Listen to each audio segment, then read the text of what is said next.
Imagine the moment you stop chasing, not because you've given up, but because you've realized something far greater, that what you are seeking is actually seeking you, that the very thing you once thought was beyond you has always been within you, quietly waiting for you to wake up and see yourself clearly. To act as if you are the prize is not arrogance, it is alignment. It is not pride. It is the awareness of your divine inheritance. It is not pretending. It is remembering. All of life moves in response to the image you hold of yourself. Not the mask you show the world, but the secret concept buried deep within. The self you entertain in the silence of your imagination. And so, when you act as if you are the prize, you do not act for the world. You act from the truth already planted in your spirit. You no longer wait for the world to confirm your value. You live from it. You express it. You breathe it. There is no need to beg for attention, approval, or love. That is not the behavior of one who knows their worth. The diamond does not shout to be noticed. It simply exists in its brilliance, and the world bends toward it. Likewise, when you walk in the awareness that you are the prize, the people, situations, and outcomes that match that self-image must come to you. This is not superstition. This is law. Because low life officially, many is guilt, the law of identity. The ambition of the individual is guilt, law of interpreting. It is good. It is bad. Dreadful. Ask yourself, what is the story you are telling about who you are? Because the story you live by is not just a reflection of your past, it is the prophecy of your future. If you see yourself as overlooked, you will be. If you feel unwanted, you will experience rejection. If you believe you are ordinary, life will treat you as such. But if you shift that in a story, if you act as one who is chosen, one who is magnetic, one who is sacred and valuable, then life, which is only ever a mirror, will reflect that back with unwavering precision. You are not here to prove your worth. You are here to express it. There is a vast difference. The former exhausts you. The latter liberates you. When you no longer need to hustle for your worthiness, you free yourself to live authentically, to speak boldly, to move gracefully, and in that ease, in that quiet confidence, you become irresistible. Not because you try to be, but because authenticity cannot be ignored. It radiates. To act as if you are the prize is to become the embodiment of faith. Faith not in the world, not in others, but in the unseen truth of who you are, even when circumstances scream the opposite, even when the outer world does not reflect your inner vision. You persist in the assumption of your value, not stubbornly, but serenely, not fearfully, but faithfully. That is the secret, that is the power. And you must hold this vision with love, not with tension, not with desperation, but with love, because love is the energy that attracts. Love is the frequency of the prize. You do not clutch tightly what you believe belongs to you. You welcome it with open hands. You trust that your energy is enough. You trust that your essence is the magnet. You trust that the life you desire is already flowing toward you, because it is responding to the version of you that you have dared to become. So carry yourself accordingly. Speak as one who knows. Walk as one who belongs. Show up as one who has nothing to prove and everything to offer. The world does not shape your self-concept. Your self-concept shapes the world. This is your power. This is your invitation. The moment you believe it, the moment you live it, you will begin to see the evidence gather around you like stars to the night sky, not because you forced it, but because you finally remembered that you were always the prize. Close your eyes and understand this. Nothing in your world is separate from you. The conditions you see, the people you encounter, the treatment you receive, they are not random, nor are they purely the result of actions. They are the echoes of your self-concept. The truth you believe about yourself, whether consciously or subconsciously, determines the stage upon which your life plays out. If you hold within your mind an image of being second best, being unwanted, being overlooked, then life has no choice but to reflect that idea back to you with absolute precision, not because life is cruel, but because it is obedient. It does not judge your assumptions, it fulfills them. You are not reacting to the world, you are witnessing the outpicturing of your own inner beliefs. This understanding is not a theory, it is the operating law of your experience. Your concept of self is the projector. The people around you, the opportunities you encounter, the events you experience are all playing on the screen of life, based on the reel you have chosen to play in the silence of your thoughts. You may think the world is unfair, or that people treat you wrongly. But pause and consider, what are you silently affirming about yourself? Every emotion, every thought, every assumption about who you are sends a signal into the invisible field of creation. That field does not discriminate, it reflects. If you see yourself as insignificant, you will attract circumstances to match that frequency.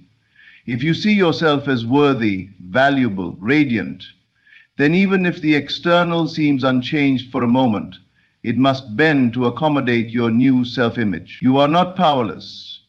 You are not at the mercy of fate. You are the author, the director, and the actor in your reality.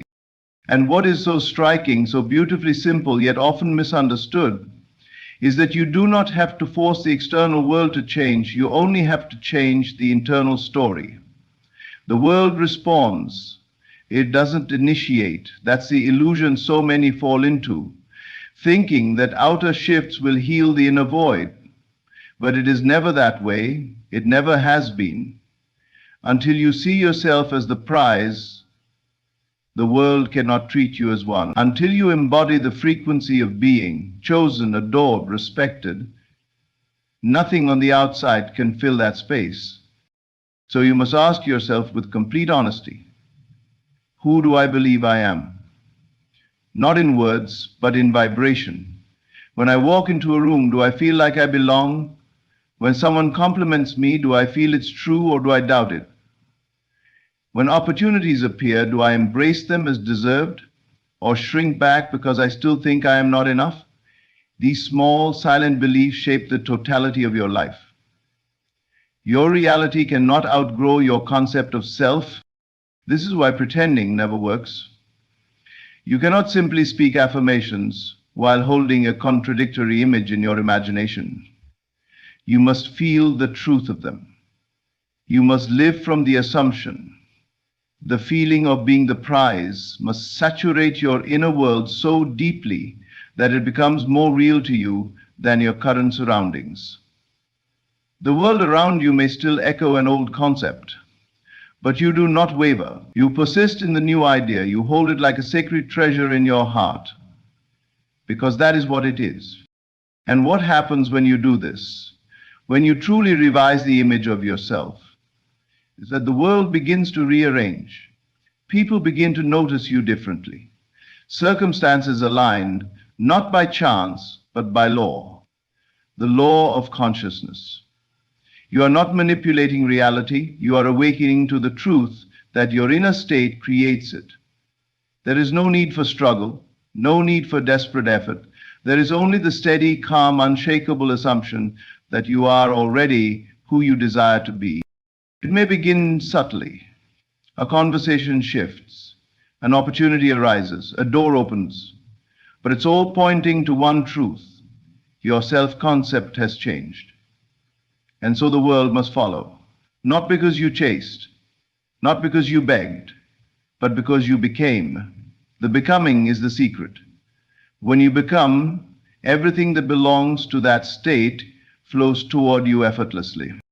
So if you have been overlooked, if you have been disrespected, if you have felt invisible, it is not your fault, but it is your signal. It is life reflecting an inner belief that you are now free to change. You don't need anyone to approve of the new you. You don't need external validation to begin. All you need is the courage to choose a new identity, to wear it in your mind and heart, to see yourself differently, and to live from that place before the evidence appears. You will know it's working not by outer proof, but by inner peace. You will walk differently, not because the world changed, but because you changed first. And in that shift, the world has no choice. It is not personal, it is principle.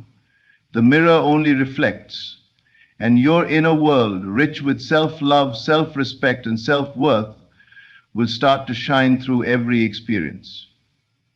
You are not here to earn your place. You are here to remember that you already had it. You always have. There comes a moment when the noise fades, when the striving, the chasing, the proving, it all becomes exhausting.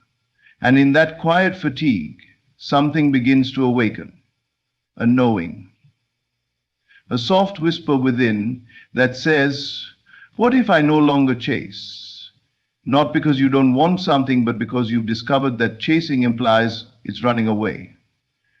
That pursuing something relentlessly sends out a message that you are separate from it, unworthy of it, or lacking it. But what if none of that is true? What if the very act of pursuit is keeping your desires at a distance?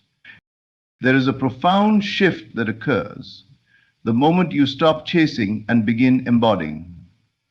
When you stop acting like someone who needs and start being someone who already has. This is the great paradox of spiritual manifestation. When you stop striving for something, you create the space for it to come. Why? Because you've dropped the energy of lack. Because you've stepped out of the posture of want and into the posture of possession. You are no longer a beggar at the door of life. You are the host, the source, the center of your own experience. And life begins to mirror that truth with surprising speed and grace. To embody something means to assume its feeling, its tone, its rhythm. You no longer think of love, success, abundance, or recognition as external objects. You let them flow from within. You become the vibration of your desire. You live as though the thing you long for has already happened. You walk with the posture of fulfillment. You speak with the confidence of completion. You move with the ease of someone who knows that life is unfolding for them, not against them. And this is not pretending, it is awakening. It is remembering the eternal truth that what you seek is already within you. But to do this requires courage, because the world will tempt you with appearances. It will show you temporary conditions that contradict the inner state you are cultivating. It will whisper, see, nothing has changed. And if you are not rooted in faith, you may fall back into the habit of chasing, of reacting, of trying to manipulate the outer world. But remember, the outer world is a shadow. It has no power of its own. It is the echo of your previous thoughts. To engage with it is to argue with the reflection. You don't change the mirror, you change the face that looks into it. When you begin to embody your worth, your value, your importance, you shift your entire frequency. You're no longer waiting for a person to validate you. You're no longer hoping for the right moment or the right opportunity. You are the moment. You are the energy that attracts. And the world responds, not out of pity, not out of force, but because it must. That's the law. The vibration you emit is the vibration you receive. So when you carry yourself as someone who is already loved, already chosen, already successful, life begins to reflect that back to you in ways that feel miraculous but are in fact mechanical. This shift is not one of arrogance. It's not about pretending to be above anyone. It's about returning to your natural state, the state of being aligned with your source. When you were a child, you didn't doubt your worth. You didn't wonder if you were lovable. You simply were. You expected good things. You lived in the present. You believed in magic. But somewhere along the way, the world taught you to chase. It taught you that you had to earn love, prove your value, or strive for approval. And in that learning, you forgot who you were. Embodying is unlearning that. It is choosing once again to live from the inside out, not the outside in. Imagine walking into a room and not needing anyone to notice you, because you've already noticed yourself. You've already affirmed your presence. You don't need to be the loudest voice because your energy speaks louder than words.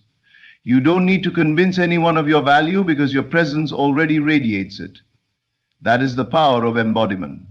You become magnetic. You draw things in, not with effort, but with alignment. And when things begin to show up, you won't be surprised because you already knew. You already lived in the feeling of it. The outer manifestation becomes a natural outpouring of the inner transformation. And when you see this happen once, it becomes easier to trust the process. You stop fearing delays. You stop measuring time. You stop looking over your shoulder. You become still, grounded, certain. You understand now that the price doesn't chase. The price rests in its value. And those who are meant to see it will. This is not about doing nothing. It's about doing everything from a different state of being. From wholeness, from sufficiency, from the awareness that you lack nothing. From this place, actions are not forced, they are inspired. They are not born from anxiety, they are born from clarity. You're no longer acting from fear that something might not happen. You're acting from the knowing that it already has. And this knowing, this deep, sacred embodiment, transforms your energy in a way that words cannot fully describe. People will feel it. Situations will respond to it. Doors will open that logic cannot explain. So when the temptation comes to chase, to prove, to strive, to reach out in desperation, pause, return to your center. Remind yourself that what you seek is not out there, it's already inside you, waiting to be expressed. You don't need to earn your place, you are the place. The moment you rest in that truth, life moves differently. Not because it has changed, but because you have. And once you've tasted the peace of embodiment, you will never again settle for the chaos of chasing. Faith is often misunderstood. Many think it is simply hoping that something will happen or wishing for something to arrive. But real faith, true creative faith, is not about waiting. It is about assuming. It is the silent, invisible conviction that something is already yours, even when the world gives you no evidence of it. Especially when the world gives you no evidence of it. That is where the power lies. Not in believing because you see, but in believing until you see. Because the moment you base your inner state on circumstances, you surrender your authority. But when you base it on your identity, when you believe in who you are, not in what is happening, then you are operating from the source of all transformation. You must understand that the world is not the cause of your feelings. It is the effect of your consciousness. If you allow your state of being to be dictated by what your senses report, you are enslaved to an ever-changing world of appearances. One day it favors you, the next day it does not. One moment you feel hope, the next you spiral into doubt. But when you base your state on a deeper truth, a truth that says you are already the person you desire to be, then your peace becomes untouchable. Your confidence becomes unshakable. You are no longer moved by shadows because you've anchored yourself in the light. Faith in identity means you wake up each day not asking, will it happen for me, but declaring it has already happened within me. The outside world may still look unchanged. People may still treat you the same. Your bank account may not yet reflect the abundance you feel. But none of that matters. You are not moved by the delay because you understand that the delay is only in appearance. Reality is spiritual. Reality begins in consciousness. The rest is simply time catching up with truth. This is not wishful thinking. This is spiritual law. What you assume as true within must be expressed without. That is the order.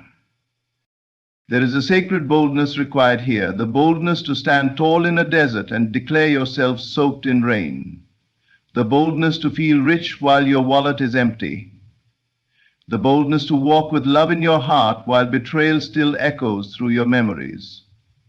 That kind of faith can only come from one place, from identity, from knowing that you are not the victim of the world, but the creator of your experience. You are not subject to the opinions of others, nor to the results of the past. You are subject only to your own assumptions, to the image you hold of yourself in the secret chamber of your imagination. And this is where many falter. They look outside for signs. They seek validation, reassurance, permission. They say, I'll believe it when I see it. But that is not faith. That is delay. That is postponing your power. Real power is when you say, I will feel it now, and the world will have no choice but to respond. Because it must, because that is how reality works. You do not get what you want, you get who you are. Not who you pretend to be, not who you hope to be, but who you are being. Moment by moment, in thought and in feeling. When you begin to live from identity, everything changes. You no longer wait for love, you express love. You no longer seek success, you carry the atmosphere of success. You don't chase respect, you embody dignity. And when you live like this, the world cannot ignore you. Because you're not seeking confirmation, you are confirmation. The way you walk, the way you speak, the way you carry yourself, all of it becomes an outflow of the truth you've claimed within. And people, situations, and circumstances begin to rearrange, not because you forced them, but because your energy instructed them. Think of it like a magnet. The magnet doesn't run around trying to pull things in.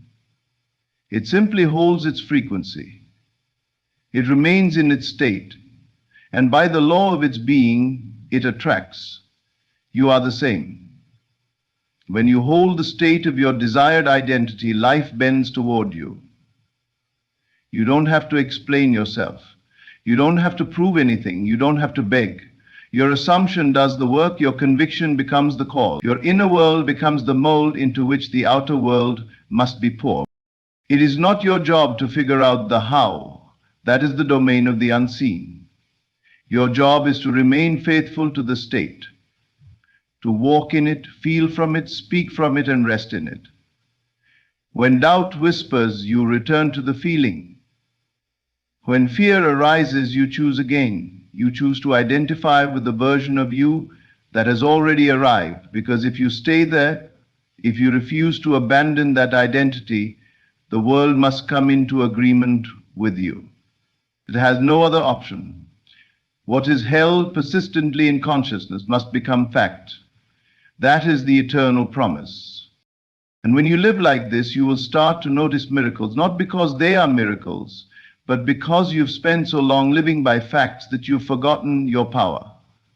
Faith in identity awakens you. It brings you back to the truth. You were never meant to be shaped by conditions. You were meant to shape them. You were never meant to shrink yourself to fit the world. You were meant to expand so boldly that the world had no choice but to make space for you. When you live from that place, you become a living prayer, not one who pleads, but one who proclaims, not one who waits, but one who is. You become the vessel through which heaven expresses itself, not because of effort, but because of alignment, not through striving, but through being. Faith in your identity is the door. Step through it, and the world will follow. Love is the energy that changes everything. Not romantic love, not attachment or longing, but the deeper love. The love that you become when you stop resisting your own worth. When you stop measuring yourself by broken standards or seeking approval from others who cannot see clearly. This kind of love does not chase. It does not beg and it does not fear. It simply radiates. And in that radiation, it attracts. It draws to itself all that matches its frequency. Because love is magnetic. Love is the highest state of alignment. And alignment is what brings your desires into form. When you begin to see yourself through the eyes of love, something profound happens. You stop needing the world to affirm you. You stop depending on circumstances to validate you. You begin to generate your own sense of wholeness, and that wholeness speaks louder than anything you could ever say. You no longer move from lack, you move from fullness. You are not trying to fill a hole, you are overflowing from a well that cannot run dry. And in this state, manifestation becomes effortless. You don't force, you allow. You don't strive, you receive. Magnetism is not something you switch on and off. It's not a performance. It is the natural byproduct of someone who is deeply at peace with themselves, who understands their value without needing to compare, who moves through life with quiet certainty, not because they have all the answers, but because they have stopped questioning their own right to exist fully. That kind of person lights up a room without trying. That kind of presence turns heads, opens doors, creates opportunities, not by demand, but by being. You see, when you act from love, you're not trying to get something, you're expressing something. You're not using love as a tool to manipulate results. You are using love as the lens through which you view yourself and the world. You stop seeing others as gatekeepers. You stop seeing life as a competition. You begin to move with grace because you trust the flow of who you are. That's what magnetism is. It's not loud. It's not forceful. It's subtle, but undeniable. And people feel it, even if they don't know how to name it. It's easy to misunderstand this and think that you must act confident or fake it till you make it. But love does not pretend. Love doesn't perform. Love remembers. It remembers your essence before the world told you to doubt yourself. It remembers the truth before the pain, before the rejection, before the comparison. That is why love heals, because it brings you back to yourself. Not the self you've adapted to survive, but the self you were created to be. And when you live from that self, you radiate a presence that no one can deny. So often, we seek magnetism by changing our appearance, our words, our tone. But true attraction comes from the invisible field you carry around you, from the energy you emit when no one is looking, from the tone of your inner dialogue, from the way you speak to yourself when you fail. That's where love begins. That's where magnetism is born. Not in the show, but in the sanctuary of your own being. When your inner voice becomes kind, supportive, and powerful, the world reflects that kindness, that support, and that power back to you. Many people operate from lack because they've been conditioned to believe they are not enough. They think, if I can just get that job, that person, that recognition, then I'll feel worthy. But they have it backwards. Worthiness is not the result, it's the cause. When you feel worthy first, the world aligns with that frequency. And love is what gives you that sense of worth, not conditional love, not approval from others, but the radical love you give to yourself when you choose to no longer abandon your own heart. And the more you love yourself, the less you need to chase, the less you need to prove, the less you need to control. Because love is trust. It's trusting that you are enough. It's trusting that what's meant for you cannot miss you. It's trusting that your presence is enough to shift rooms, to attract opportunities, to magnetize miracles. And that trust becomes your posture. You walk differently, you speak differently, you listen differently. Not because you're trying to impress, but because you're no longer suppressing the truth of who you are. This doesn't mean you don't take action. It means your action is infused with purpose and peace. You're not scrambling. You're moving with intention. You're not reacting. You're responding from a place of grounded knowing. And that energy is powerful. It draws people in. Not because you need them, but because you've already accepted yourself. The world responds to the way you treat yourself. If you honor yourself, the world will mirror that honor. If you cherish yourself, the world will reflect that value. If you love yourself deeply and unapologetically, you become a living magnet for everything aligned with that love. People often think love is soft, but there is nothing stronger than someone who is rooted in love. Love is fierce. Love sets boundaries. Love doesn't settle. Love knows its worth and does not negotiate with anything that tries to diminish it. So when you move from love, you are not weak. You are unshakable because you are no longer at the mercy of fleeting opinions. You are anchored in something eternal. The anchor gives you presence, it gives you gravity, it gives you magnetism. Everything you want is already seeking you, but it can only find you when you become the version of yourself that matches it. That version is already within you. It's the version that loves freely, trusts deeply, and walks boldly. That version does not chase, it attracts. It does not beg, it believes. It does not rush. It rests in the knowing that love is the key and you are the door through which love flows into the world. When you live from that space, you don't just attract things, you attract the right things. Not out of desperation, but out of alignment. Not out of lack, but out of love. There is a powerful shift that takes place when you stop trying to prove your worth and instead begin to express it. Proving implies that you are not yet enough, that something outside of you must be convinced of your value, that your existence requires justification. And so you perform, you overextend, you strive, not from fullness, but from fear. The fear of not being accepted, not being chosen, not being loved.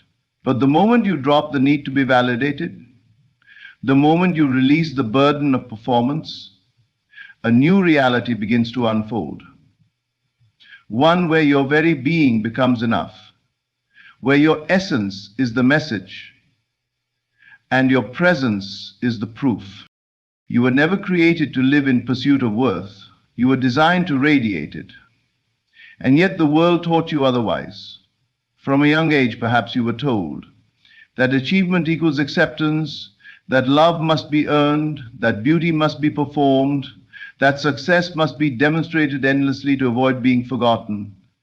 And so you began to construct a version of yourself tailored to approval, sculpted for recognition. But deep down, beneath the layers of adaptation and survival, there is a self that is untouched, unbroken, and already worthy. A self that does not beg to be seen, it simply shines. When you act from the place of trying to prove something, your energy is fractured. You are constantly scanning, analyzing, performing. You are hyper-aware of how others perceive you. You bend, you shrink, you stretch, all in the name of acceptance. And even when it comes, it feels empty, because it wasn't really for you. It was for the version of you you thought they wanted. But when you stop proving and start expressing, you begin to return home to yourself. You begin to breathe. You begin to soften. You begin to live. Expression is not performance. Expression is truth. It is the outpouring of the self that already knows it is enough. It is not loud. It is not aggressive. It is not seeking applause. It is simply being. And in that being there is beauty. There is magnetism. There is presence. People feel it when you are grounded in yourself. They are drawn to it, not because you are trying to pull them in, but because you are offering something real. In a world obsessed with image, authenticity becomes magnetic. And that authenticity flows naturally when you no longer feel the need to convince anyone of your worth. You become free to be consistent. You no longer say yes when you mean no. You no longer tolerate what disrespects your spirit. You no longer trade your peace for approval. Instead, you walk in alignment with your inner truth. You speak with clarity. You live with integrity. And the people, opportunities, and blessings that match that frequency begin to flow toward you, not by force, but by resonance. Your job is not to chase what you deserve. Your job is to embody it. And embodiment is not about having, it is about being. When you are being your worth, you stop seeking it in others. When you are being love, you stop needing it to be given to you. When you are being abundance, you stop fearing lack. Your state of being is the magnet. The world is simply a mirror. It cannot give you what you are unwilling to first give to yourself. And this is the paradox. When you stop needing the world to see you, the world suddenly does. When you stop trying to be chosen, you are. When you stop proving you are enough, life begins to reflect that truth in unmistakable ways. Because your energy shifts from tension to trust, from desperation to dignity, from performance to peace. You become a channel, not a competitor, a light, not a billboard, a presence, not a plea. So let go of the need to prove. Let go of the urge to convince. Let go of the performance mask. You are not an audition. You are the role. You are not waiting for permission. You are the permission. You are not seeking entry. You are the invitation. And everything that belongs to the version of you that lives in this truth begins to find its way to you. Because you are finally congruent, your inner world and outer actions are in harmony. Your words, your choices, your posture, they all align with the quiet, unshakable knowing that you are already valuable. There is a softness in that knowing, a grace, a quiet confidence that doesn't need to shout to be heard, that doesn't need to rush to be first, that doesn't need to compete to matter. When you live from this place, you allow yourself to rest, to trust, to receive.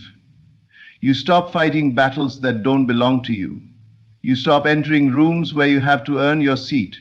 You stop holding on to people who require you to shrink because you've tasted the freedom of self-honoring. And once you taste it, nothing else will do. Expression is effortless when it flows from a place of truth. You do not have to think about how to act when you know who you are. You do not have to plan how to be seen when you are no longer hiding. You do not have to convince anyone of your light when you are no longer dimming it. You simply live. You show up. You give. You create. You speak. You serve. All from a place of fullness, not fear. All from a place of knowing.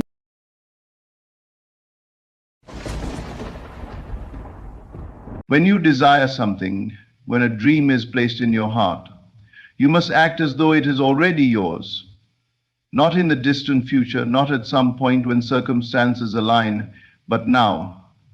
The key is to realize that the only moment that truly exists is the present. You may not see the prize, but you must know in your heart that it is already within your grasp. To act as if you have already won the prize is to step into the feeling of victory, to occupy the mental state of someone who has achieved exactly what they sought. The world may still reflect the appearance of lack, but the mind must soar above it, seeing only the fulfillment of the desire.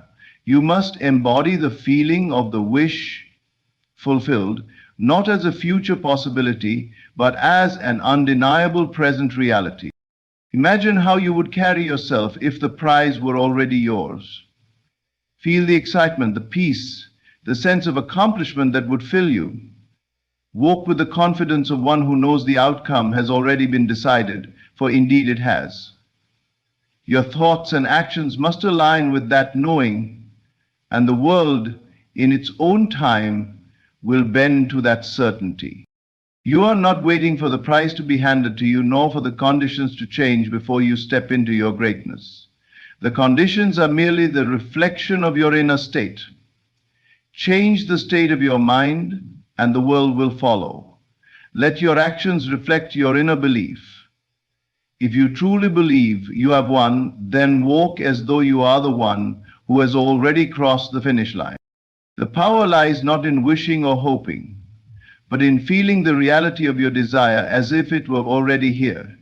Live in the end. You are not to wait for the circumstances to change before you act. You are to act as though the change has already occurred, for in that state of mind you are free. You are the creator, and the creation must follow. What would you do today if you knew that success, that prize, was already yours? That is the question you must ask yourself, for that is the key to transforming your outer world. Act as though you have already won, and the universe will respond as it must, bringing the fulfillment of your desire to meet the state of mind you have occupied. The prize is not something in the future. It is now, in the feeling you carry with you.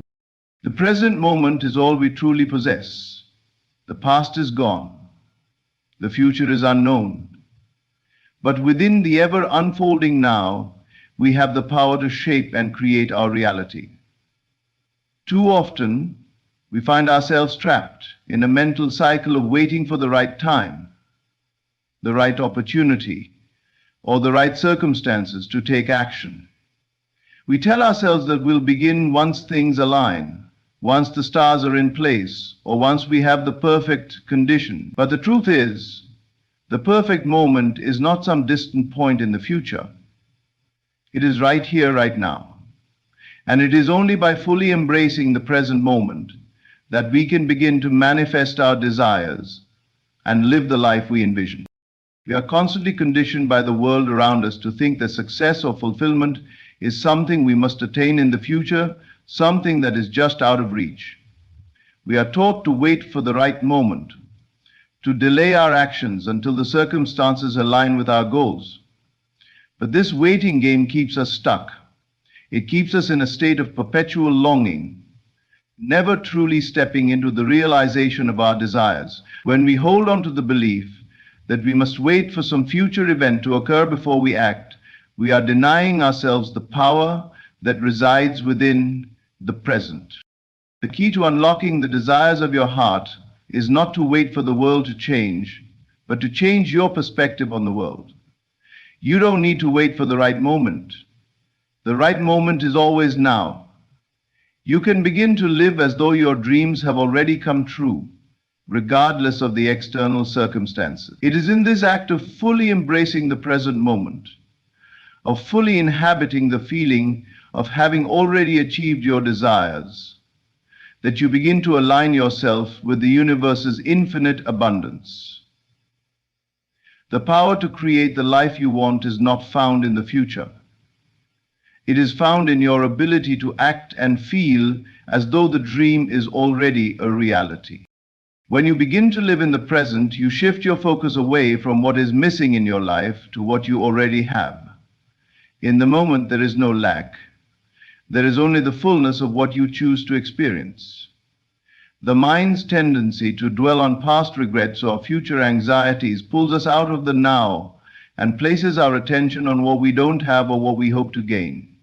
But the truth is, everything we seek is already within us. The desire for success, for love, for peace. All of these desires exist as potentials within our consciousness. They are not outside of us, waiting to be obtained. They are already a part of us, waiting to be realized through our beliefs and actions. If you can truly grasp this, you will understand that there is no reason to wait for the right time. The present moment is the only time that exists. and in it you have the power to act as if you have already achieved your desires. You are not waiting for something to happen. You are making it happen by fully embodying the feeling of already having what you desire. This is where true power lies. It is not in waiting for things to change. It is in realizing that you have the ability to change everything by shifting your mindset in the here and now.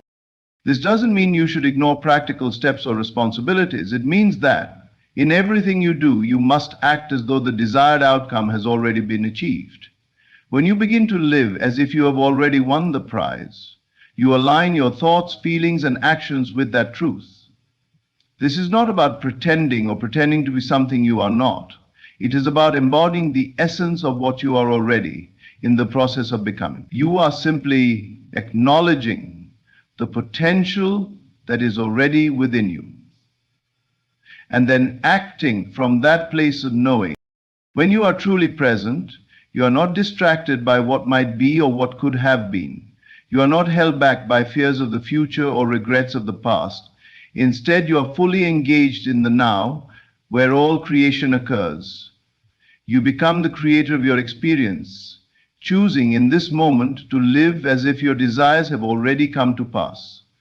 In doing so, you align yourself with the flow of abundance and allow the world around you to respond in kind.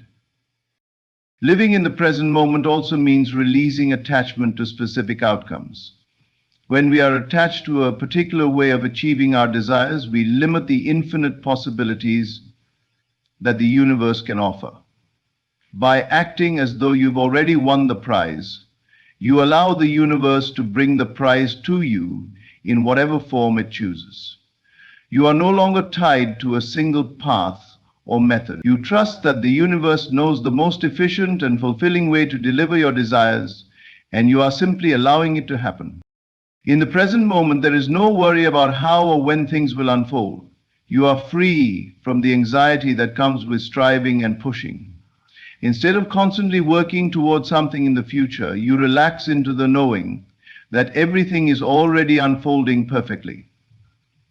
This state of relaxation and trust is what allows the desires of your heart to materialize. When you act as though you have already achieved your goals, you release the tension and resistance that often accompany the process of striving. This is not about passivity, but about a deep trust in the flow of life and in your ability to manifest what you desire. The idea of living in the present moment also speaks to the importance of inner alignment. The outer world is simply a reflection of your inner world.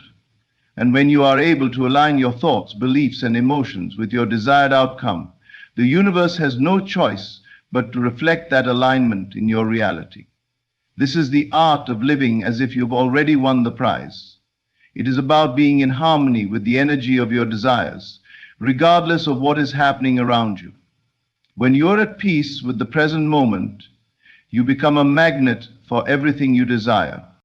To truly live in the present is to stop waiting for conditions to change before you act. It is to take inspired action from a place of certainty, knowing that you are already living in the reality you desire. This shift in mindset is the foundation of all success.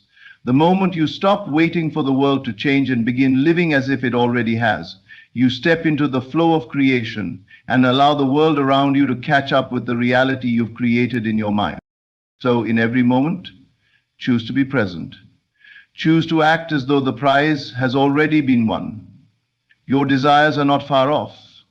They are already within you, waiting to be realized. And it is only by fully embracing the present moment that you can truly begin to manifest them. To manifest your desires, it is not enough to simply think about them or wish for them from a place of longing. The true power lies in embodying the feeling of having already achieved what you desire. It is the deep internal experience of already possessing that which you seek that allows you to align with it on a vibrational level. This is not about hoping for something to happen in the future. It's about stepping fully into the experience of having it now, in the present moment. When you can truly feel the emotions of success, fulfillment, or joy that would accompany the realization of your desires, you begin to draw them toward you. The process of embodying the feeling of the wish fulfilled is an essential practice of manifestation. It is about experiencing the emotion, the excitement, the peace, or the confidence you would feel if your dream were already realized. Most people spend their time visualizing the end result, the materialization of the goal, but they fail to fully inhabit the feeling that accompanies that result. They focus on the external, the thing they desire, but miss the deeper emotional state that must be created within them in order for the external world to reflect their desires. The feeling of already having achieved what you desire is not something that can be faked or manufactured by mere repetition of affirmations. It must be genuine, heartfelt, and fully integrated into your consciousness. This feeling becomes the catalyst for bringing your desire into reality because it aligns your inner state with the vibrational frequency of what you want. When your internal world is in harmony with your external desire, you become a magnet for that desire to manifest. This is the fundamental principle of the law of attraction. Like attracts like. To begin, you must understand that the emotion of having achieved your goal is more important than the mental picture of it. While visualization can be a powerful tool for focusing the mind, it is the feeling that gives it power. You must imagine not just the prize or the success, but the emotions that come with it. The sense of satisfaction, the gratitude, the joy, the relief. You must fully immerse yourself in the experience of what it would feel like if everything you ever wanted were already in your life. Feel the joy in your heart as if you are already living the life you dream of. What would you feel if you already had the recognition, the wealth, the love, or the success you are seeking? Feel the freedom, the pride, the peace. If you can truly embody these feelings, you are aligning your energy with the very essence of what you desire. This internal alignment is the key that unlocks the door to your manifestation.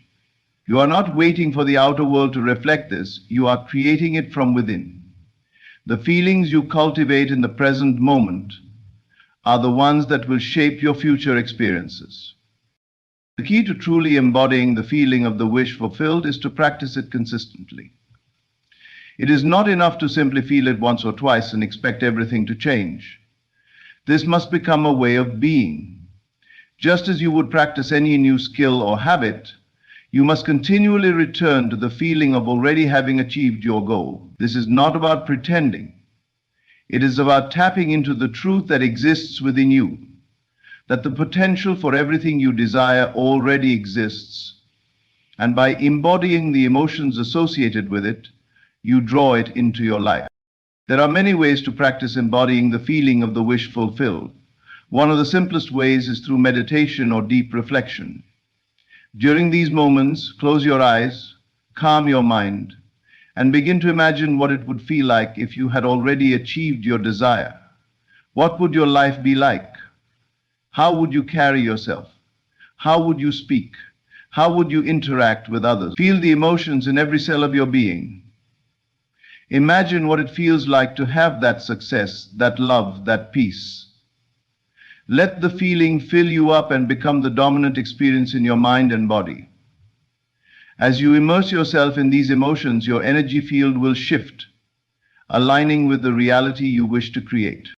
Another powerful practice is to use your imagination in everyday situations. As you move through your day, try to act as if the desire you seek has already been realized. How would you interact with others if you were already the person you envision yourself to be? How would you handle challenges, setbacks, or moments of doubt if you already knew that success was yours? Begin to think, feel, and behave as though the dream is already your reality. This not only reinforces the feeling of having already achieved your goal, but it also begins to rewire your subconscious mind, aligning it with your desires. Your thoughts, words, and actions must all reflect the state of having already achieved your goal. If you are constantly thinking thoughts of doubt, fear, or impatience, you are sending out a message to the universe that you are not yet in alignment with your desire. If, on the other hand, you think thoughts of gratitude, confidence, and excitement about the fulfillment of your dream, You align your energy with its manifestation. Your thoughts become the building blocks of your reality. So it is essential to monitor them and ensure they reflect the emotions of already having achieved what you want. When you embody the feeling of the wish fulfilled, you also begin to see the world differently. You start to notice opportunities that were previously hidden. You feel inspired to take actions that align with your desires, and you begin to trust that everything is unfolding in your favor.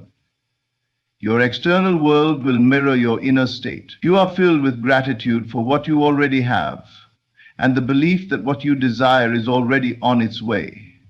You will begin to see evidence of it in your life. It is not about waiting for the world to change first. It is about changing your internal state and watching as the world changes to reflect it. It is also important to recognize that embodying the feeling of the wish fulfilled does not mean you will never face challenges or obstacles. The difference is that when you are aligned with your desires and fully inhabit the feeling of having achieved them, you approach challenges from a place of confidence and knowing. You do not see setbacks as signs that your desires are not coming true. Rather, you see them as part of the process, a necessary step toward the realization of your dream. You approach life with a sense of certainty and peace, knowing that everything is unfolding perfectly.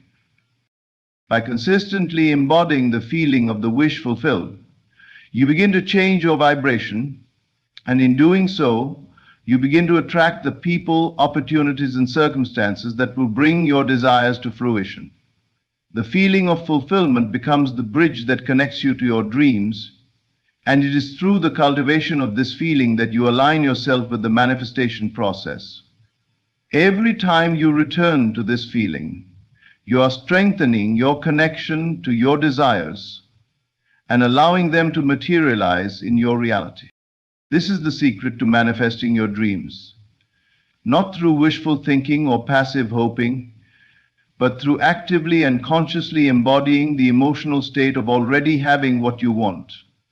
By aligning your feelings with your desires, you align your life with the forces that will bring them into reality. The world around you is a reflection of the inner world you hold. What you see, what you experience, and what you manifest in your life are all direct reflections of the beliefs, thoughts, and emotions you carry within you. This truth forms the very foundation of manifestation. The external world is not separate from you. It is a mirror of your internal state. The thoughts you think, the feelings you feel, and the beliefs you hold create a vibrational frequency that interacts with the universe, shaping your experiences and attracting circumstances that match that frequency. When you change your inner state, the outer world must follow. This is the law of correspondence in action. The inner reality creates the outer reality. The world around you is not random or chaotic. It is a deeply interconnected, ordered system where every thought, every emotion, and every belief you hold creates an energetic imprint in the universe. These energetic imprints then attract experiences that match your internal state. If you consistently harbor thoughts of lack, fear, or doubt, you will continue to experience situations that reinforce those beliefs. If, on the other hand, you cultivate the mindset of abundance, confidence, and peace, you will begin to notice that the world around you starts to mirror those qualities. Your life will align with the frequency of the thoughts and emotions you carry, and you will attract circumstances, opportunities, and people that reflect that alignment. At the heart of this principle is the idea that you are not a passive observer of the world. You are a creator, and your internal world shapes the external world you experience. Everything that manifests in your life begins as a thought or a belief in your mind.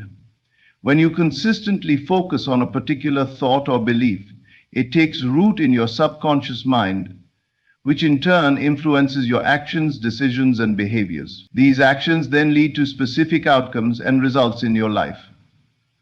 The subconscious mind, which is responsible for most of our automatic thoughts and behaviors, does not distinguish between what is real and what is imagined. It simply accepts what you believe and uses that belief to shape your experiences. This is why it is so important to monitor and consciously direct your thoughts, as they are the blueprint for the life you are creating. Your thoughts are incredibly powerful. They have the ability to shape your physical reality, even in ways that may seem impossible or beyond your control. The subconscious mind works tirelessly to align your reality with your inner beliefs, often without you even realizing it. When you repeatedly think thoughts of success, happiness, and abundance, your subconscious mind begins to adopt these thoughts as truths. Over time, these beliefs become deeply ingrained in your behavior, your responses, and your interactions with others. As a result, you begin to see evidence of success, happiness, and abundance in your external life. Opportunities for success seem to appear out of nowhere, and you begin to notice people and situations that align with your newly adopted beliefs. However, this law of correspondence can also work in the opposite direction. If you consistently focus on negative thoughts, self-doubt, or fear, your subconscious mind will begin to accept these beliefs as truths. As a result, you may begin to attract situations that reflect these negative beliefs. You might find yourself in circumstances where you struggle with money, relationships, or health, because your internal state is aligned with these struggles. The universe does not judge your thoughts, it simply responds to the energy you emit. When you are constantly in a state of fear, lack, or negativity, you send out a vibration that matches those emotions, and the universe brings experiences that correspond with that vibration. This is why it is so essential to cultivate a mindset of abundance, possibility, and positivity. The more you focus on what you want, whether that's love, success, health, or peace, the more the universe will reflect that back to you.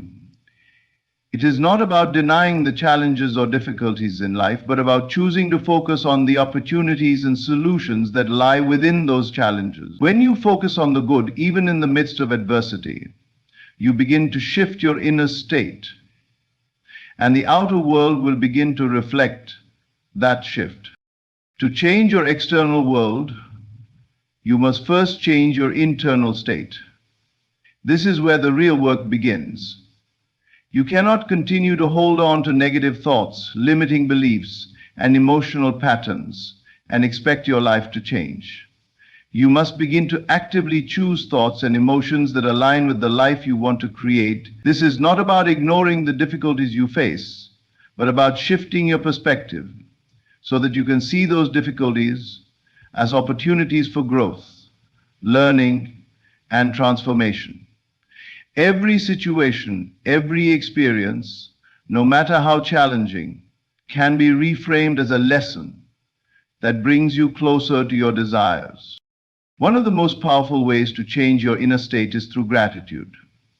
When you begin to focus on what you already have and express gratitude for the abundance that exists in your life, you shift your energy from one of lack to one of abundance.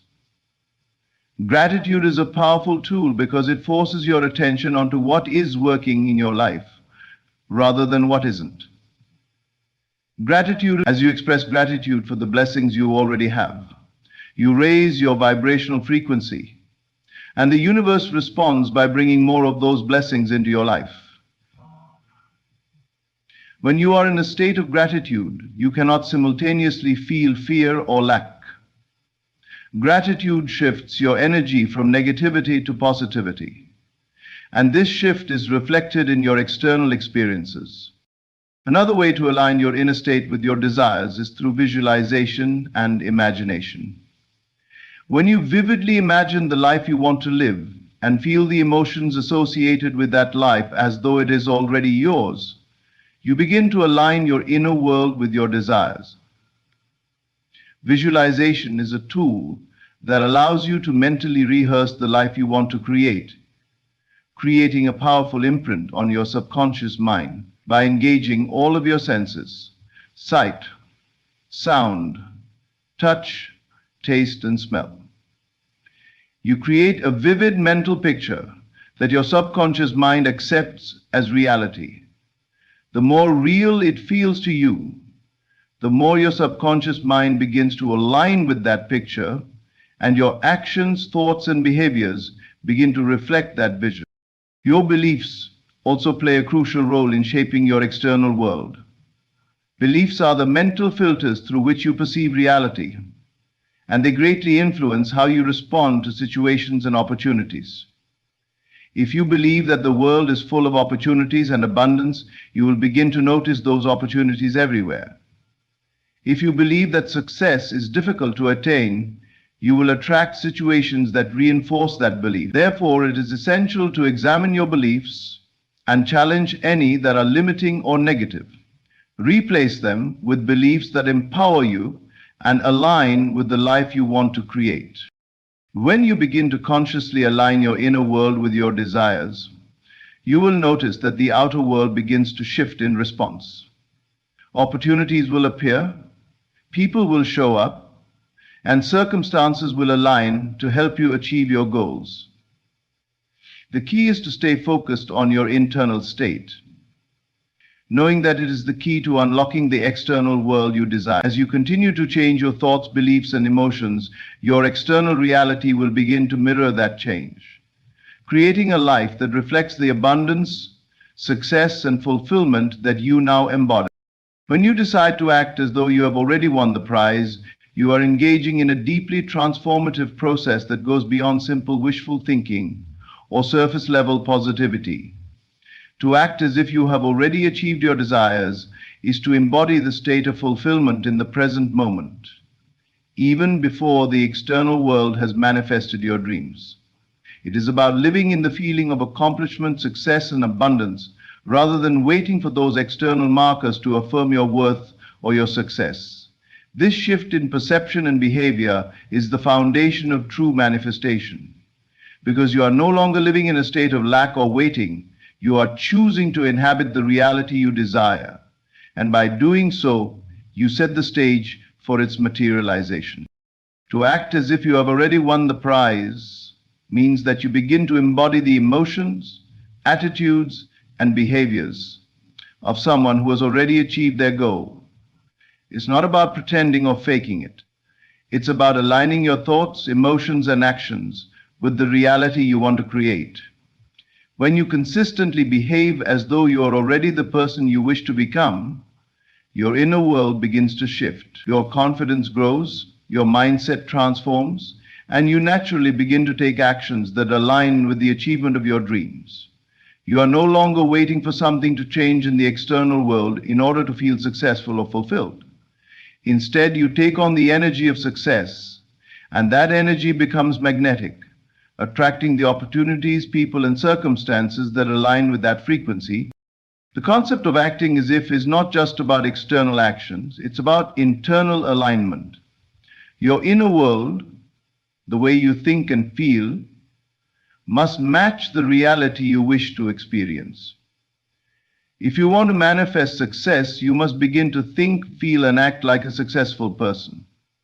This means letting go of any limiting beliefs or doubts that may be holding you back, and replacing them with beliefs that align with the success you wish to achieve. It means fully embodying the emotions of accomplishment, fulfillment, and confidence, even before the tangible results have shown up. When you are truly living from this place, you no longer feel the need to prove yourself to others or wait for validation. You are already whole, already successful, and already aligned with your goals. In order to truly act as if you have already won the prize, you must shift your focus from what you lack to what you already have. Many people make the mistake of thinking that success, love, or abundance will bring them happiness or fulfillment. They believe that once they achieve a certain goal or acquire something external, they will feel complete. However, this external approach keeps them in a state of constant striving and never fully realizing the power of the present moment. By acting as though you have already won, you reverse this pattern. You recognize that the feeling of success, the emotion of abundance, and the mindset of confidence are all available to you right now. You don't need to wait for something outside of you to change in order to feel successful or whole. By embodying these qualities, you create a powerful, energetic vibration that attracts more of the same. A key aspect of acting as if is that it allows you to overcome the barriers of doubt, fear, and uncertainty that often arise when we are pursuing our dreams. These feelings are natural, but they are not an indication that your desires are not coming to fruition. Instead, they are simply reflections of an internal conflict between where you are now and where you want to be. By acting as if you have already won, you transcend these doubts and align with the energy of certainty and trust. You stop waiting for external evidence of success and begin to trust that your internal state is enough. The more you act in alignment with your desires, the more you reinforce your belief that they are already yours. Over time, this trust grows, and the fear and doubt begin to dissolve. This act of embodying success before it physically manifests is deeply liberating. It frees you from the need to control every outcome, and it shifts your focus from what's lacking in your life to what is already abundant. For example, if you desire financial freedom, instead of obsessing over the lack of money in your bank account, you start to act as if you are already financially free. This doesn't mean you ignore practical steps such as budgeting, saving, or investing, but it means you stop attaching your happiness, peace, and sense of security to the amount of money you currently have. You begin to take on the mindset of abundance, where your thoughts are focused on the wealth of opportunities that exist, the abundance that already surrounds you, and the resources that are available to you.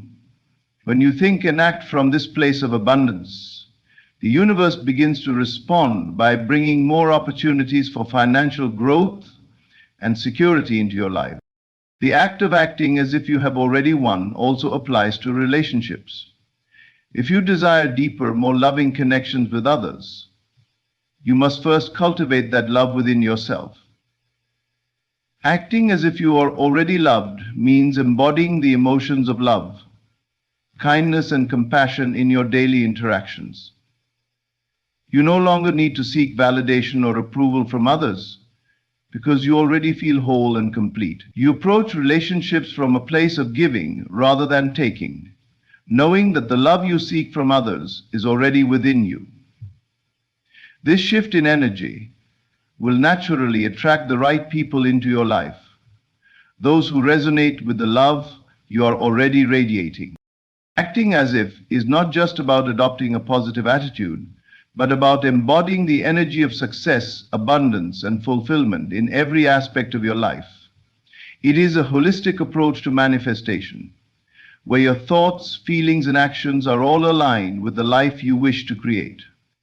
This alignment is crucial because it removes any internal resistance or discord that might otherwise block the flow of your desires. When your inner world is in harmony with your external desires, you become a powerful force of attraction, drawing the right opportunities, people, and experiences into your life. This practice requires consistency and patience. It is not a one-time action, but a continuous way of being. The more you live as if you have already won, the more you reinforce the belief that your desires are already yours. It becomes easier to act with confidence, take bold steps toward your goals, and trust in the process of manifestation. As you continue to embody the emotions and actions of someone who has already succeeded, you begin to create the circumstances that will bring your desires into physical reality. This is the power of acting as if. The more you align yourself with the feeling of already having achieved your goals, the more the universe begins to reflect that back to you in tangible form. By choosing to act as if you have already won, you are taking responsibility for your life and your future. You are no longer waiting for the world to change before you feel successful, happy, or fulfilled. You are actively creating the life you desire by embodying the energy of your dreams in every moment. This shift in perspective is one of the most powerful tools for manifesting your desires and living a life of abundance, success, and fulfillment. The power of acting as though you have already achieved your desires cannot be overstated. When you choose to live as though your dreams have already been realized, you are aligning yourself with the frequency of your goals, thoughts, and beliefs in a way that accelerates the process of manifestation. Acting as if is not just a technique, it is a way of living and being. It is the embodiment of success, abundance, and fulfillment in the present moment, regardless of what may or may not be happening in the external world. At its core, this practice is based on the profound truth that the external world is a reflection of your inner state. When you are consistently in a state of vibrational alignment with what you want to manifest, the universe begins to mirror that frequency back to you. Most people operate from a place of lack, waiting for the world to change before they feel successful or fulfilled. This waiting perpetuates a cycle of desire without fulfillment because the inner state is not aligned with the outer goal. By acting as if, you shift this cycle and begin to live as though you have already achieved the desired outcome. This is not about pretending or faking it. It is about embodying the essence of the goal you wish to achieve in every thought, word, and action. When you act as though you have already won, you are taking on the energy of success, abundance, and fulfillment. This energy is powerful, and it carries a magnetic quality that draws experiences, people, and circumstances that match your vibration. You begin to see opportunities everywhere because you are vibrating at the frequency of possibility and success. Your actions are aligned with your desires, and every choice you make is informed by the certainty that you are already on the path to achieving your dreams. For example, if you want to achieve financial abundance, acting as if means stepping into the mindset of financial freedom now. You stop focusing on the lack of money and begin to operate from a place of abundance. You make decisions from the standpoint of someone who already has the resources they need to live a fulfilled life. This could mean making investments, starting a savings plan, or choosing to spend money wisely, all while feeling the deep conviction that wealth and abundance are already yours. The key is not in waiting for your bank balance to reflect this abundance, but in acting in a way that reflects the energy of financial freedom. By doing so, you create the necessary alignment for the universe to reflect your inner state in your outer world. Similarly, in relationships, acting as if you are already in a deeply loving, fulfilling partnership shifts your energy from lack to abundance. If you feel lonely or unworthy of love, you are sending out vibrations that reflect these feelings. Acting as if means embracing the love and connection you seek within yourself first. This could involve cultivating self-love, practicing gratitude, and being kind to yourself. You may also begin to show love to others without expectation, knowing that the love you desire is already within you and will naturally be mirrored back to you. The more you embody love, the more love you attract. You cease to look for external validation because you already feel loved and worthy. The energy of love you radiate creates a space where meaningful relationships can blossom. Another critical aspect of acting as if is that it encourages you to take ownership of your life and your desires. Many people get caught in the trap of waiting for the perfect circumstances, the perfect timing, or the perfect moment before they take action. They believe that their current situation dictates whether they can pursue their dreams or not. However, when you act as if, you step into the mindset that your current circumstances are not the determining factor in your success. The inner work, the emotional shift, and the change in mindset are what matter most.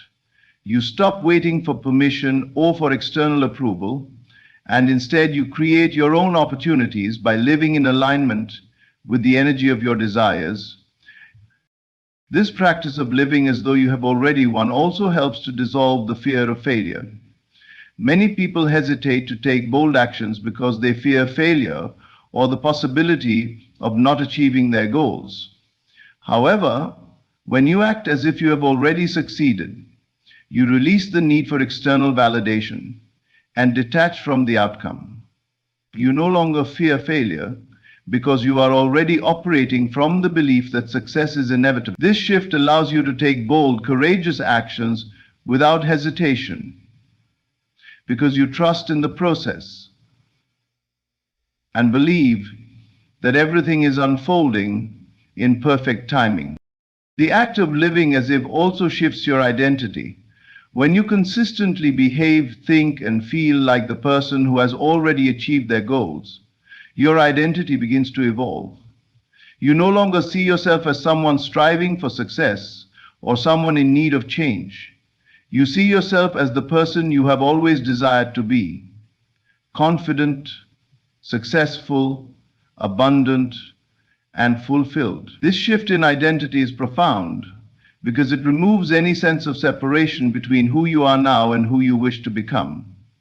The more you act in alignment with your future self, the more your reality begins to reflect that self. In terms of the law of attraction, acting as if is one of the most powerful ways to align with the frequency of your desires. The law of attraction operates on the principle that like attracts like.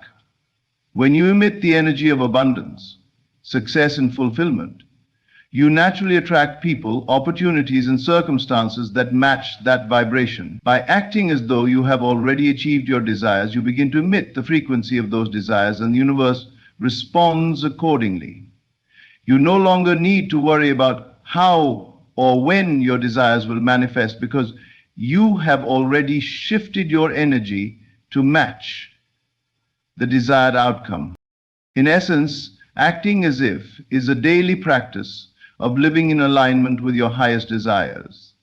It is about choosing to embody the state of fulfillment, success, and abundance in every moment, rather than waiting for something to change in the external world first. This practice requires trust, patience, and consistency, but the results are profound. By acting as if, you change the vibration you are sending out into the world, and in doing so, you create the conditions for your dreams to become reality. It is not just about visualizing success or imagining a better life. It is about living from the place where that success already exists. You act as if, and the universe responds by bringing your desires into physical form.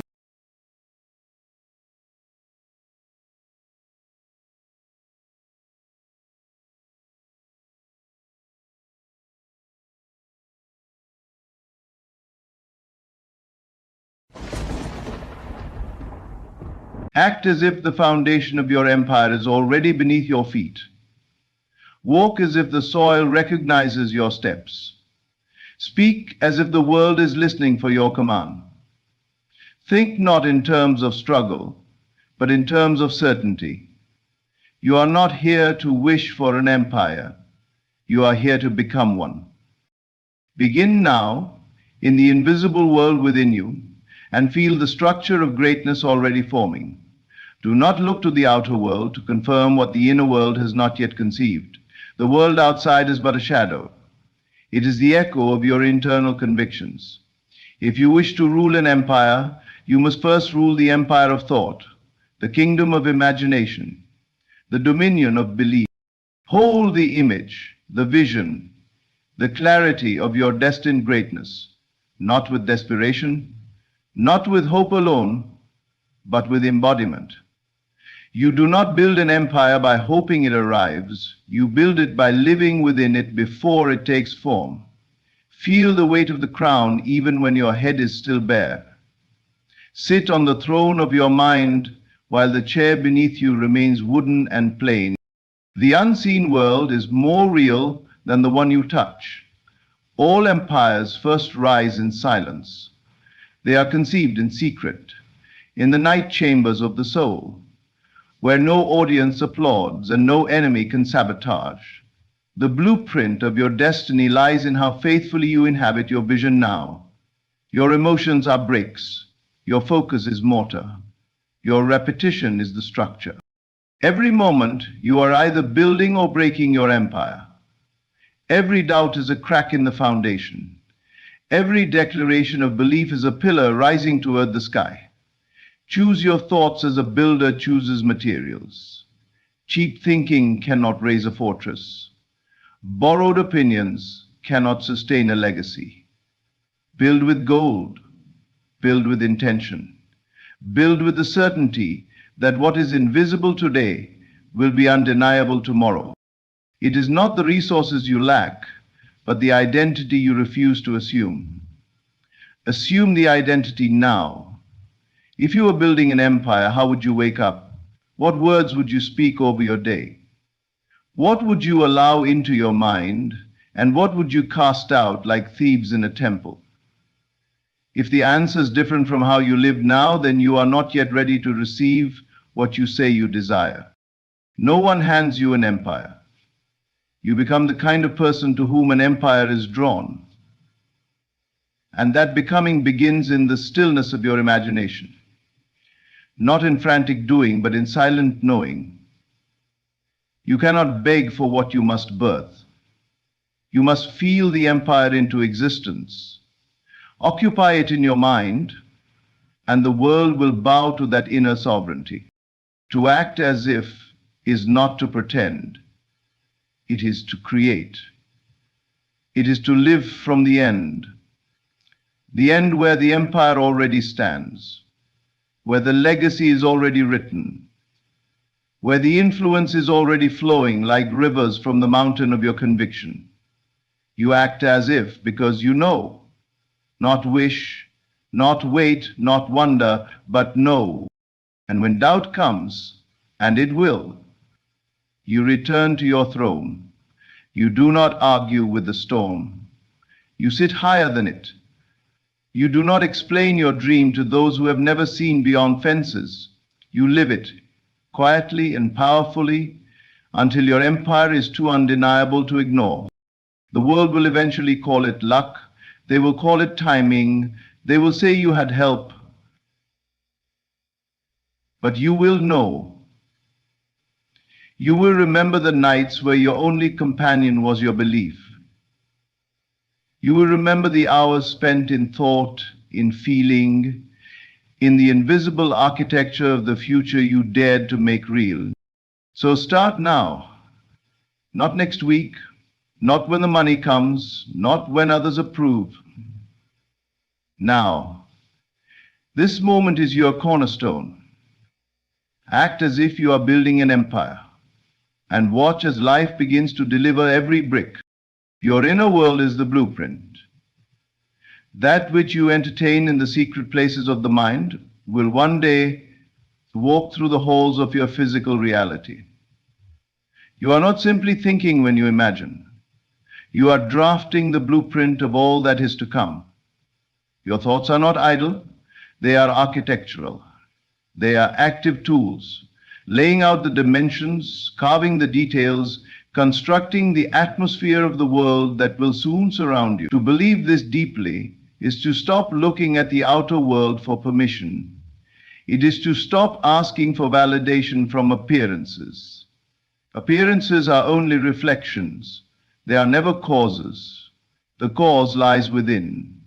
And if you do not take control of that cause, if you do not claim ownership of the architect's chair, then someone else will hand you their design, and you will live in a house you never intended to build. The empire you want does not begin with action, it begins with assumption. The world has been trained to act, to chase, to grind, and it has exhausted itself. But the truth has always been that being precedes doing. What you are inwardly conscious of being, you automatically attract into form. A person who lives inwardly as a ruler begins to see opportunities, signs, and resources that match that state. A person who feels lack in their inner chambers will go out into the world and see evidence of limitation everywhere. It is not that one is luckier than the other. It is that one is more loyal to the invisible truth they have chosen. That is all. There is nothing outside you that was not first inside you. The bank account, the building, the influence, the team, the success, it must all pass through the womb of thought before it can be born into the world of senses. This is why so many chase and never catch. They run after outcomes but never sit down with imagination. They desire change but refuse to dwell in it.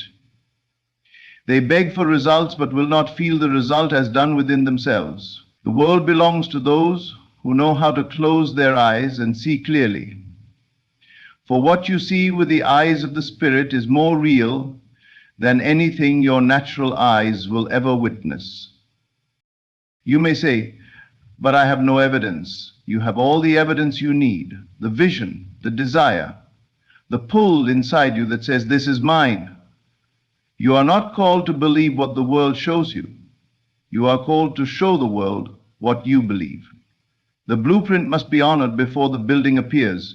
If you treat the design lightly, if you abandon it, forget it, or doubt it, do not be surprised when your outer world mirrors that same confusion. You must treat the thoughts of your empire as sacred. You must walk in your room and close the door and return again and again to the vision of your becoming, as if it were already complete. Feel it, smell it. Hear the sounds of the success you have yet to touch. Walk through the halls of the empire you will one day own. Hear your name spoken in honor. See your influence spreading like light in the darkness. Make your inner world so rich, so vivid, so undeniable that the outer world has no choice but to bow to its form. You are not begging life to give you an empire. You are accepting what has already been given. In spirit, the material will catch up. It always does. But the blueprint must come first. The structure cannot rise without it. You cannot skip the spiritual architecture and expect to wake up in a palace. You must build the palace within. It is easy to believe what is already built. Anyone can admire a finished tower, but few can celebrate the invisible structure. Few can clap for a drawing on a blank page. Yet this is the secret of all creation. Belief must go before proof. Faith must outpace fact. You cannot wait for the outer world to agree. It is not the judge, it is the mirror. If the mirror reflects lack, the face must change. If it reflects delay, the belief must be adjusted. Never fight the mirror. Never argue with what you see. Instead, return to the blueprint. Revisit the design, make it clearer, make it deeper, feel it more completely. And in time, that which was only held in thought will become the ground you walk upon. The moment you see yourself as the builder of worlds, everything changes. You stop complaining about the rain because you understand you are designing the weather within. You stop blaming circumstances because you know you are creating conditions in silence. The inner world becomes your laboratory. You stop chasing results and start dwelling in the end. The work shifts from effort to embodiment, from grinding to becoming, from hoping to knowing. And the empire begins to rise, not by accident, but by law. Do not let the simplicity of this truth deceive you. The world loves complication because it distracts from responsibility. But once you know that your inner world is the blueprint, you can no longer be a victim of the outer. You are no longer at the mercy of others. You are no longer powerless in a chaotic system. You are the architect, and the architect never blames the materials. He returns to the drawing board and perfects the design. So pause and ask yourself, what have you been building in thought? What kind of empire have you been designing with your feelings, your inner conversations, your imaginations? Have you built towers of doubt or monuments of belief? Are your thoughts walls or windows? Are you thinking from limitation or dominion? Whatever your answers are, you now hold the power to revise. The inner world is always under construction. You can tear down what no longer serves you and rebuild what aligns with your highest knowing. And that is the beauty of it all. You do not need permission. You do not need resources. You only need willingness. A willingness to believe that imagination is not fantasy. It is formation. It is the first stage of creation. The seed before the tree. The dream before the dynasty. Act not from what is, but from what must be, and let your inner blueprint speak louder than your current surroundings ever could. Embodiment is the secret ingredient. You are not called to wish. You are not even called to hope. You are called to be. The difference may seem subtle, but it is the very hinge upon which all manifestation turns. To wish is to stand apart from the thing you want. To hope is to acknowledge it still belongs to the future. But to be, to embody, is to claim it in the present moment as if it were already fact. And this, not outer effort, is the true act of creation. It is not your hands that build the empire, but your state of being. It is not your work that changes the world. It is your identity. You do not attract what you chase. You attract what you are. And until you are willing to feel the future now, there is no power in trying, there is only power in assuming. And to assume a state, you must wear it like skin. It must fit you. It must live in your spine, in your walk, in the way you speak to yourself when no one else is around. Embodiment does not wait for permission. It does not ask if it's okay to feel powerful. It claims it. Quietly, authentically, with certainty that does not need applause. It is the internal claim that says, this is who I am now, even while the world tries to remind you who you were. The world will always offer the past, but embodiment insists on the future. It reaches into the unseen and brings it into the present. That is not fantasy. That is faith in motion. Most people wait for results before they allow themselves to feel the state. They say, I'll feel successful when I see success. I'll feel confident when others believe in me. I'll feel wealthy when the money shows up. But this is backward. It is like waiting for warmth before lighting the fire. It is like asking the mirror to smile first. Life does not work that way. It responds to your frequency. And so frequency is not found in striving. It is found in alignment. It is found in how fully you allow yourself to live in the version of you who already has the thing you seek. So ask yourself, what would change if you were already building the empire? How would you sit? How would you carry your body through space?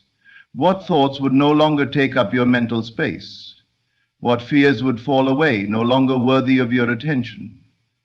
If you truly felt it was already yours, would you be worried? Would you compare yourself to others? Would you need to prove anything? Or would there be a calm in your soul, a knowing that what's unfolding is already done in the spiritual realm? The world teaches effort. The deeper laws teach embodiment. One can sweat endlessly and never shift a thing if their inner state remains the same. Another can walk in stillness and yet move mountains because their being is aligned. This is not laziness. This is mastery. You are not rewarded for stress. You are rewarded for faith. The kingdom responds not to frantic action, but to spiritual consistency. And embodiment is consistency at its highest form. It says, I will not betray my vision, even when nothing yet confirms it. It says, I have chosen who I am, and I will not argue with appearances. Every time you assume the state of the end, you accelerate the process. Every time you return to the inner feeling of fulfillment, you collapse time. You bring what seems distant into the now. This is why it is not only what you think, but what you feel that shapes the world around you. Thought may plant the seed, but feeling is the water, the sunlight, the nourishment.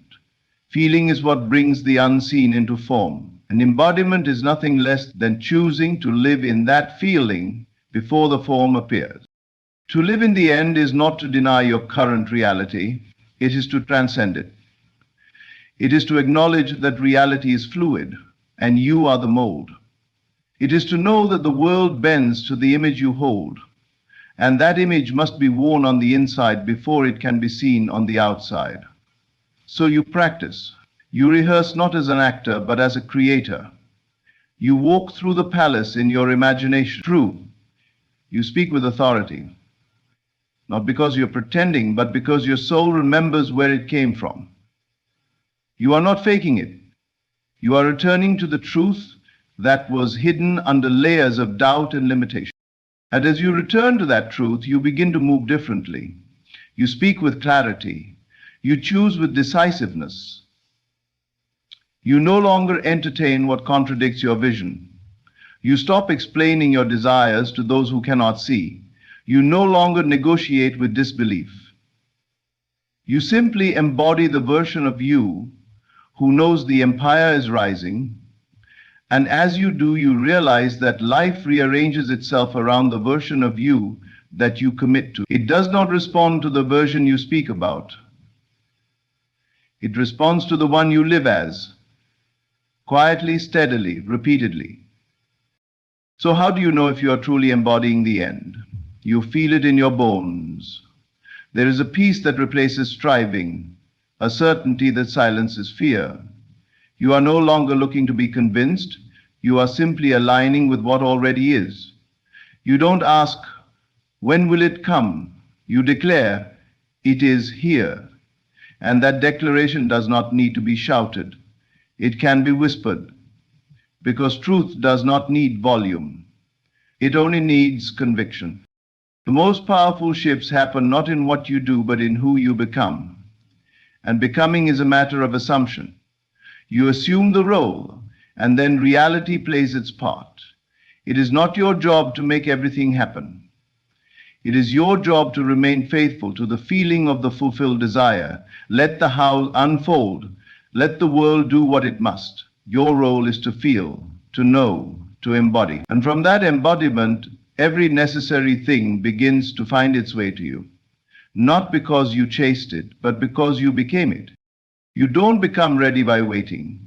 You become ready by stepping into the version of you who is already there. That is embodiment. That is the secret ingredient. And when you live in that space, day after day, moment after moment, what once seemed impossible becomes inevitable. Not because it was forced, but because it was faithfully lived long before it arrived. Act from the end, not toward it. That is the quiet law behind every true transformation. The world teaches you to move forward, to chase your dreams step by step, believing that one day, somewhere out in the distance, you will arrive at the life you desire. But that idea is flawed. It implies distance, it implies lack. It reinforces the belief that what you want is separate from you.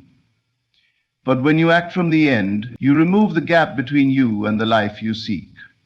You are no longer walking toward the dream, you are walking from it, as though it were already realized, already alive within you, already unfolding through you. And this shift, though invisible to the outer world, changes everything. To act from the end is to become one with the state of your desire. It is to assume the feeling of your wish fulfilled and then let that assumption become your natural place of operation. When you act from the end, your decisions carry different energy. Your words hold different authority. You no longer ask whether your dream is coming. You speak and move as though it has already arrived. Not as a game, not as wishful thinking, but as a deep inner conviction. And knowing that the invisible is just as real, more real than what is seen. Most people live in a cycle of I will be and never reach the point of I am. They tell themselves that once they have the money, they will feel secure. Once they gain recognition, they will feel valuable. Once the relationship comes, they will feel loved. But they have missed the principle. They must feel secure now, act valuable now, feel loved now. Only then does the outer condition align. The cause is not out there. The cause is the state. And the state must come first. The state creates the experience, not the other way around. When you act from the end, you are not delusional. You are faithful. You are loyal to a higher law. The law that what you feel consistently must outpicture itself. If you live in the state of already having, you become a magnet to all that supports that reality. The conversations you have change. The opportunities you see change. Even your body changes, aligning itself with the posture of the person you've decided to be. Your thoughts stop contradicting your vision. Your emotions begin to follow the pattern of completion rather than longing.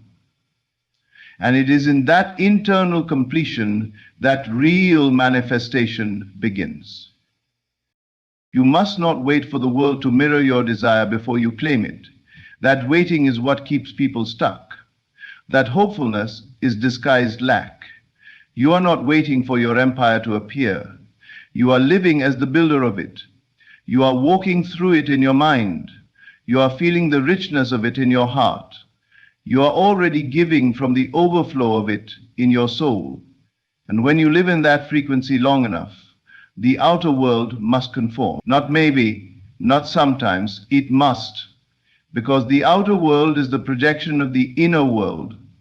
You do not need to change the mirror, you need only change the face that looks into it.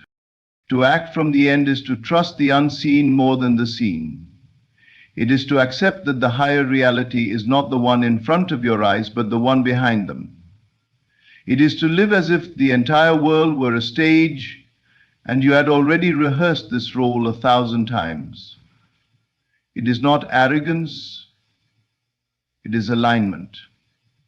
You are not forcing life, you are allowing life to rise to meet the clarity of your inner image. That image, that inner scene, must be clear, it must be vivid, it must feel more real to you than your circumstances. When your imagination becomes more real than your reality, then your reality begins to bend to your imagination. Then this is not achieved through effort, it is achieved through assumption. The assumption that what you desire is already yours, that it is not coming, it is here. That it is not developing, it is done. That you are not chasing, it is unfolding. You see, the deeper law is not about doing more, it is about being more.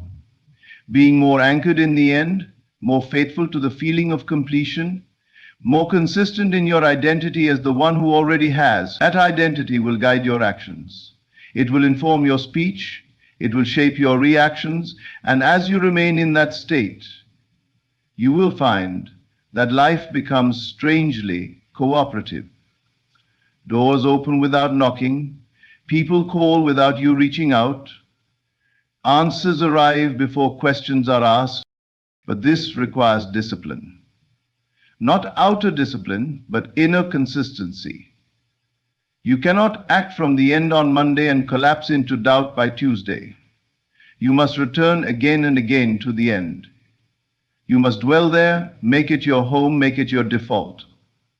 Let it become so familiar to you that anything contrary to it feels foreign. When you begin to treat your vision as reality, you give it permission to materialize. The world does not respond to your words, it responds to your state. And your state is most powerful when it is rooted in the end. You must train yourself to respond to life from the end, even when life offers you a different script. You must feel wealth even when the bills come. You must feel love even when others pull away. You must feel success even when results are small, because the moment you react to appearances, you leave the end. You shift back into a state of lack. And from that state, you can only reproduce more of the same. But when you remain in the end, no matter the appearance, you hold the steering wheel of your reality. You become the one in control, not because you're manipulating, but because you are aligned. To act from the end is to stop telling the story of becoming and start telling the story of being. It is to speak in past tense about a future that is certain. It is to live with the assurance of someone who has already seen the last page of the book and knows how it ends. That knowing gives you peace. That knowing gives you power. And that knowing makes you unshakable. You no longer plead with life. You bless it. You no longer wait for proof. You move as the proof. So begin now. Speak from the end. Think from the end. Feel from the end. Make the end your starting point. And as you do, you will notice that what once felt far begins to feel near. What once seemed impossible becomes inevitable, not because you forced it, but because you remembered who you are, and you chose to act not as one reaching, but as one who has already received. Assume the identity that matches your vision. Everything you desire already exists in the invisible realm, but it does not respond to the version of you that remains unsure, unworthy, or waiting for external validation. It responds to the version of you who knows, the version of you who dares to become before receiving. The truth is simple. The life you want belongs to the identity that aligns with it. You cannot receive a kingdom while thinking like a servant. You cannot walk into wealth with a poverty mindset. You cannot build an empire while carrying the insecurities of a wanderer. You must become the person your dream recognizes. And that becoming is internal, deliberate, and unwavering. This is not about faking it. It is about revealing it. You are not trying to become someone you are not. You are stripping away the layers of doubt, fear, and conditioning that convinced you to play small. The identity that matches your vision already lives within you. It is waiting for your permission. You must speak, think, and feel from that place every single day until it becomes your natural state. And when it does, you won't just attract your vision, you will embody it effortlessly. The problem is not your dream, the problem is the identity you wear. If you are still identifying as the person who struggles, who waits, who doubts, who apologizes for wanting more, then your outer world will comply. It will give you what that identity commands. The universe does not hear what you say, it feels what you are. And what you are is what you consistently assume to be true about yourself. So if your assumptions are filled with lack, hesitation, and fear, you are unconsciously instructing life to deliver more of the same. But if you rise each morning and sit with the version of you who has already arrived, who has already done the impossible, then you shift the signal. You send out a new instruction, and life begins to answer. This is the deep work. The real transformation is not in circumstances, it is in self-concept. Who do you believe you are? That question alone holds the power to change your world. The empire you want will not recognize you until you recognize yourself as its builder. You must see yourself as worthy of holding it. You must believe that your hands were made to carry greatness.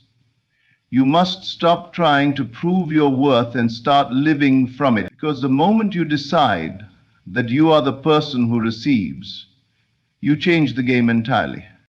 Your identity is a script you rehearse daily.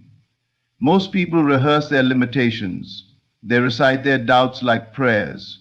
They remind themselves of every failure, every rejection, every excuse.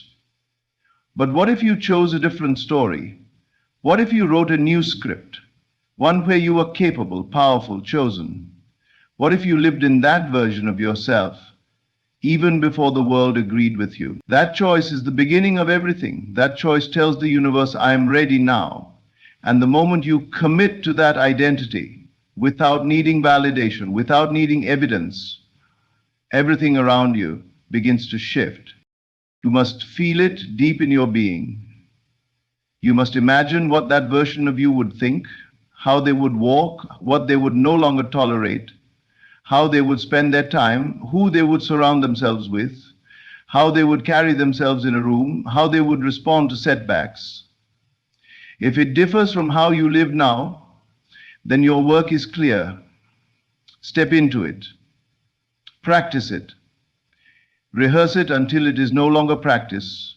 It is your reality. Because when identity changes, life changes. Your reality bends not to what you want, but to who you are.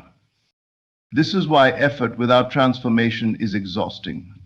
You can chase goals, apply strategies, build routines, but if the core identity remains unchanged, nothing sticks. The mind will always pull you back to what feels familiar. So make the new identity familiar. Saturate yourself with the feeling of already being the person who has done it. Dwell there, meditate there. Let it fill your imagination so completely that your current surroundings lose their grip. You are not denying your present. You are declaring your future. You are letting your inner world dictate your outer world, not the other way around. There will be resistance. The old identity will not let go quietly. It will whisper its doubts, remind you of the past, try to pull you back into smallness. But you must hold firm. You must say, that is not who I am anymore, and mean it. You do not need to argue with the old self. You only need to replace it. Starve it of attention. Feed the new self with vision, repetition, and feeling. Because every time you choose the new identity over the old, you weaken the grip of the past. You break the cycle, you rewrite the pattern. And soon, the outer world begins to respond. People treat you differently, not because they changed, but because you did.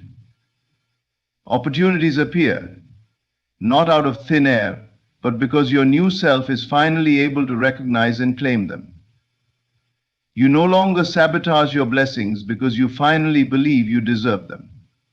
You are no longer stuck in survival mode because you have moved into creation. The shift in identity unlocks doors that were always there, but now you are someone who knows how to walk through them.